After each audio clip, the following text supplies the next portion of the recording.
Greetings, ladies and gentlemen of the internet. This is the Fat Wiking Knight coming to you from our Let's Play Survival Single Player World on what? Hard mode. Yes, sir. Alright, so first thing is first, we need to, I don't know what that would be. Let's just turn them all off. I'm just going to do this as kind of a finisher to this library, but we need to take down all the dirt and everything like that. And while I do that, I need to talk to you guys about some things. So, as many of you who are not new to my channel, many people who have been here for quite some time actually, you know that I myself have dealt with some serious depression issues and everything like that. And, well, I have never had one quite so bad as the other day. And it was really kind of a shocker how it just hit so dramatically and so hard. You know, normally it's bearable, it's controllable and stuff like that, for me anyway. But everyone has those occasional days where it seems just like everything is running amok, everything is a mess. And like I said, if you've watched me before, you know I've talked about it, and it is a big deal in my life, and it does affect me. Not on a daily basis, but it does affect me quite often. And, you know, I've been trying to deal with it and everything like that. And, you know, sure, there's going to be those people out there that will just say, just deal with it. You know? Just put it aside, deal with it, and everything like that. Well, depression is not something that you can just quote-unquote deal with. It doesn't work like that. Like, sure, you can take pills and everything like that. You can do everything that you can to make you happy. You can do, you know, a lot of things to subside it a little bit. But it never really truly, it's driving me nuts, truly grows away. There we go. Yeah, it never, ever truly goes away. And just, that's one of those things that is out there. And the other day, like I said, it hit me really bad. I didn't want to get out of bed. I didn't want to talk to anyone. Didn't want to send a single text message. Barely, you know, even wanted to get on and play games. It was that bad kind of thing. But I just really needed to, like, vent about it, I think. Like, I know that a lot of the world deals with this problem, and that there really isn't a fix for it, so to say. I mean, like I said, I said that a lot too. You can do a lot of things to counteract it and everything like that, but it never truly, and I mean truly, goes away. So, I got to thinking whilst this whole thing was happening, and, you know, the worst possible thoughts are what usually come into your mind firsthand. Which, you know, is a little bit unfortunate, but it gave me some time to think about my own mortality. Like, if I died tomorrow, would I have any regrets? And at this point, no, I can't say that I would have regrets. You know, obviously there's still things that I would like to do that I haven't done, but I don't think I would have regrets about it, you know? And, like, during this whole relapse, I thought, like, it should, you know, why is it still going? Who does it affect? Who does it help? Is it important? You know, I thought literally everything about it. And that's just something you do when you're in one of those mindsets, but it really got to me. It really made me feel even more down and low than beforehand. But, you know, obviously I will bounce up. It's not an issue of that, because, you do bounce back, but it's just really hard to be in the position that I'm in with it. With my experience of depression,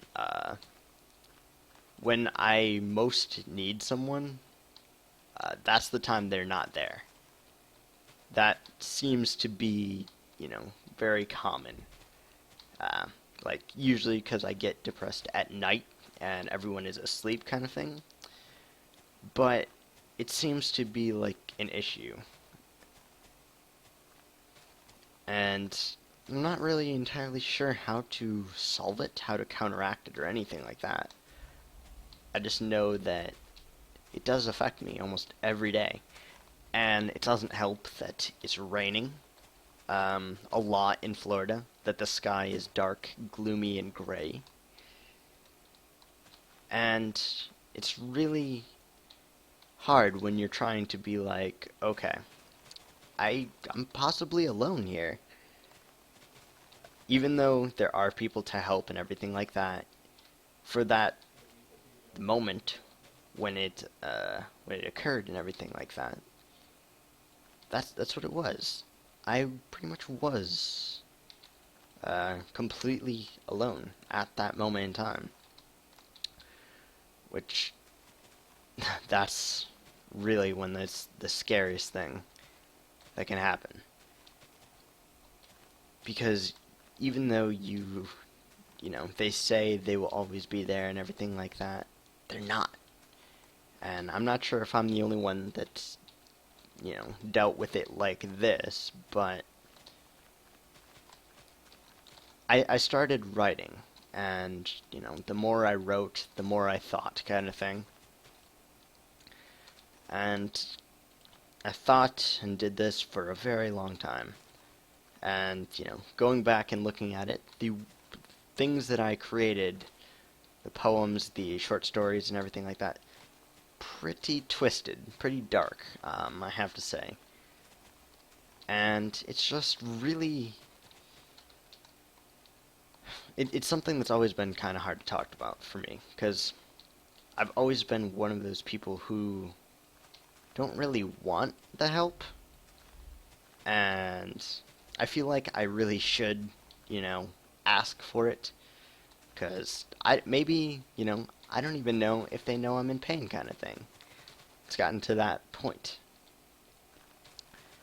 And, I really should just ask for some help, but it's never been in my mindset in order to do that. It's never been like, hey, even though I know there are people who care, I'm not just gonna go to them, kind of thing. And I don't really know why. It sounds the epitome of stupid, I know, but I don't know why.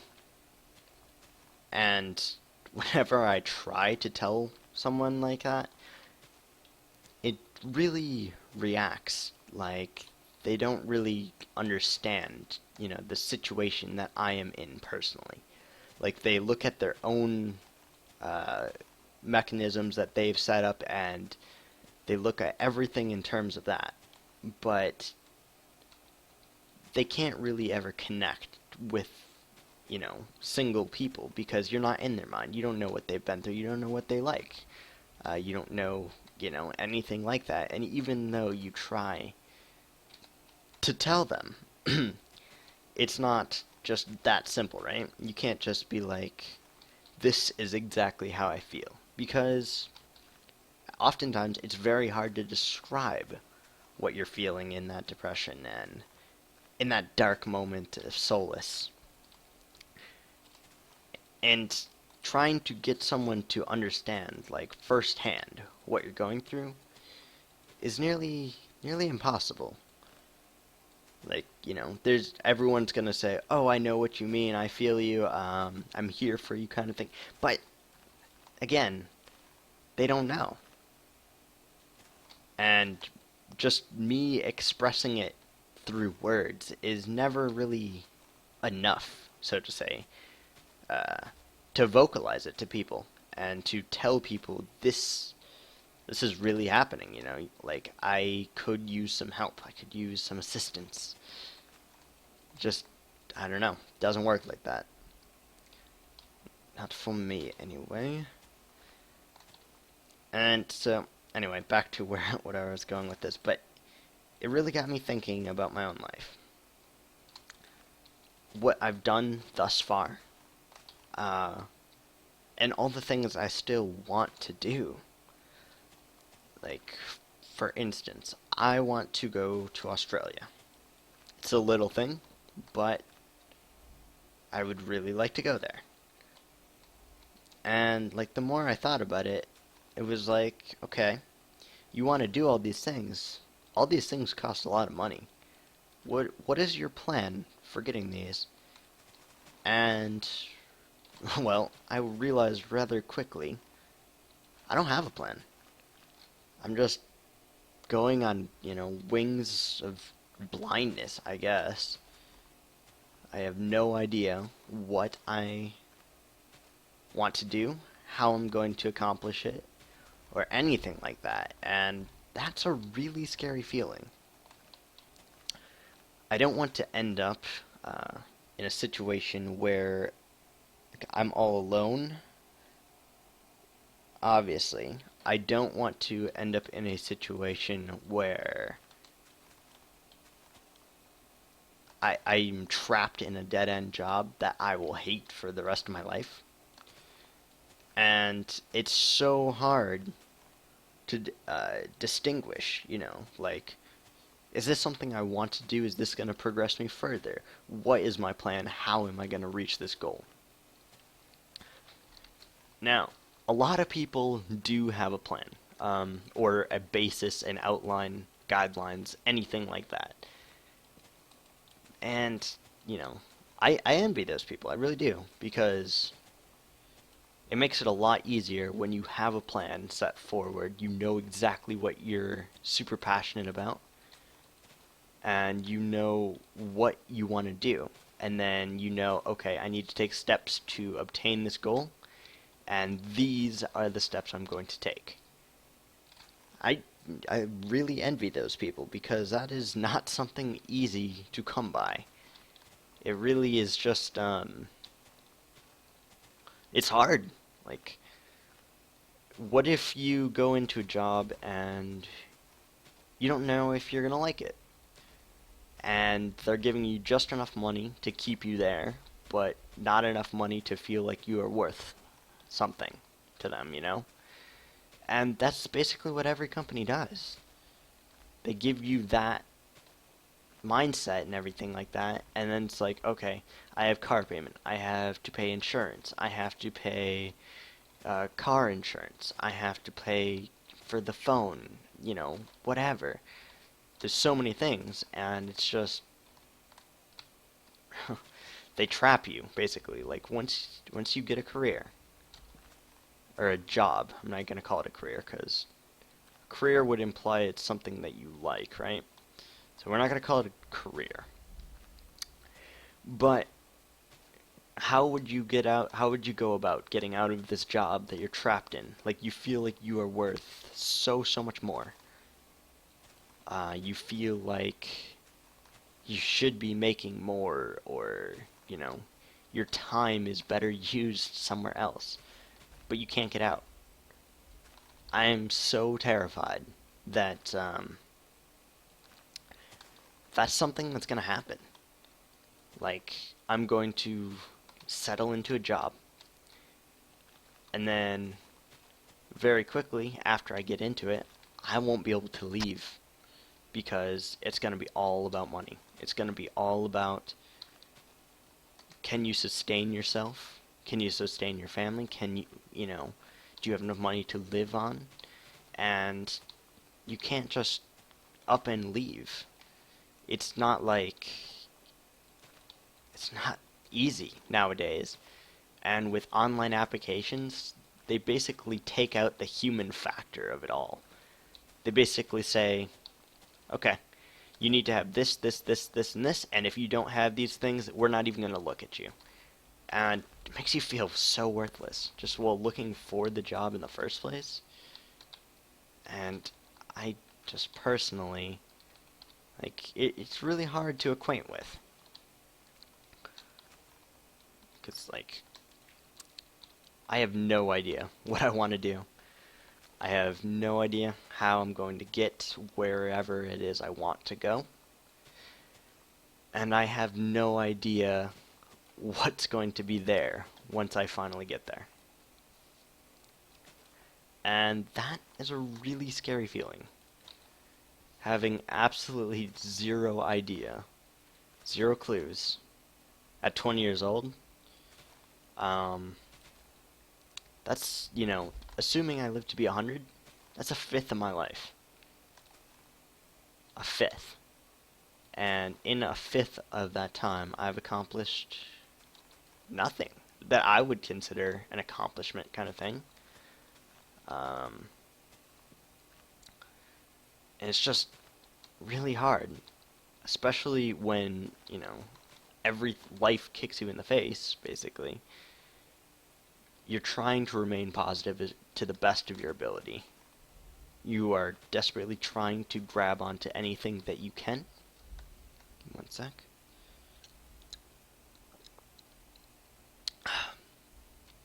Yeah, you're desperately trying to lock onto anything you can to save anything you can, kind of thing.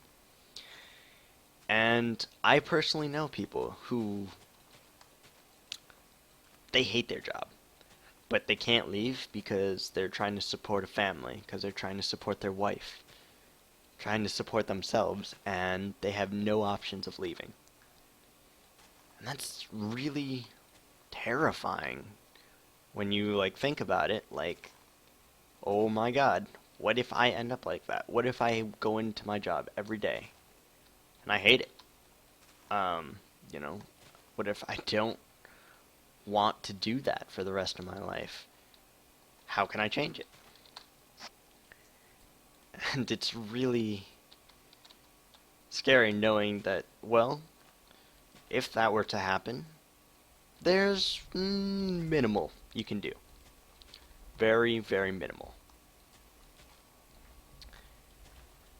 And, I would be lying to you guys very, very badly if I said that I wasn't absolutely scared out of my mind of what the future is going to hold. I'm one of those guys that never has made a plan. And that's never scared me until recently. I love the thrill and the exhilaration of it. But now that I'm getting a little bit older, it seems like, oh my god, if I don't have this, I am screwed. And I wonder if it's just me that feels like this, or if it's, everyone. How do you guys feel about this? I would really, really love to know, actually. Show that I'm not alone with it.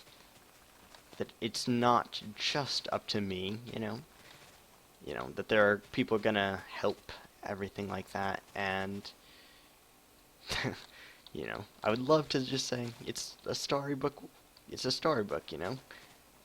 happily ever after, but there's a very good chance that it's not going to end up like that, and so,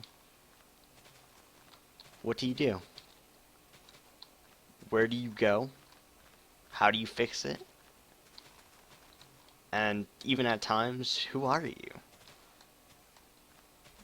It all comes in culmination with each other, and it's a lot. It's a lot to take in. Maybe I'm just overreacting, but I don't know. I don't think I've ever been the type of guy to do so. And it's just a really scary thing. And the world isn't just going to give you cookies on a silver plate. It's not going to hand you everything that you want.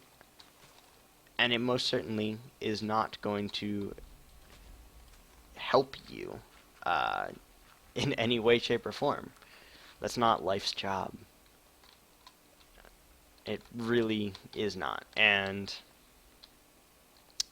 that's what makes it so scary. At least for me, anyway. But